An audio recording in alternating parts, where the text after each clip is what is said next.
সালাম স্টিল ভোটের গাড়ি নিয়ে খুলনা এক আসনের সাচি বুনিয়া এলাকায় আছেন আমাদের সহকর্মী তরিক ইসলাম। সেখান থেকে নির্বাচনী খবর জানাবেন তিনি। সালাম স্টিল ভোটের গাড়ি নিয়ে আজ আমরা চলে এসেছি দেশের দক্ষিণ পশ্চিম জেলার খুলনার এক আসনে। আমরা এখন রয়েছি খুলনার সাচিবুনিয়া এলাকাতে। আমরা এখানকার ভোটারের সঙ্গে কথা বলেছি, জানতে চেয়েছি আগামী জাতীয় নির্বাচন নিয়ে তাদের ভাবনাগুলো কি আছে। আমরা এখন চাচ্ছি যে দেশ গড়ার যে সঠিক নির্দেশনা নিয়ে চলতে পারবে, তার ভিতরে কোনো দুর্নীতি থাকবে না, কোনো দুর্নীতিবাজরে আমরা ভোট দিতে চাইও না।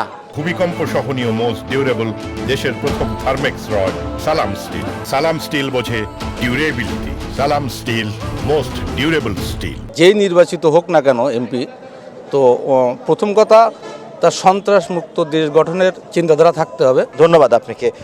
শুনছিলেন যে এখানকার ভোটার এবং বাসিন্দারা বলছিলেন যে খুলনা একটা শিল্প অঞ্চল এবং বিভাগীয় শহর হওয়ার পরেও দীর্ঘদিন যাবৎ খুলনার এই আসনটি উন্নয়ন বঞ্চিত। তারা বলছিলেন এই এলাকার যোগাযোগ ব্যবস্থার বেহাল অবস্থা রয়েছে। তারা বলছিলেন এখানকার যে কৃষি স্বাস্থ্য তার বেহাল অবস্থার কথা বলছিলেন। সর্বোপরি তারা বলছিলেন যে একটা উন্নত রাষ্ট্র করার জন্য এখানকার যারাই নির্বাচিত হবেন তাদেরকে দুর্নীতিমুক্ত একটা সমাজ ব্যবস্থা গড়ে তুলতে হবে। তো সালাম স্টিল ভোটের গাড়ি থেকে খুলনা এক আসন থেকে এই ছিল আমার কাছে সবশেষ।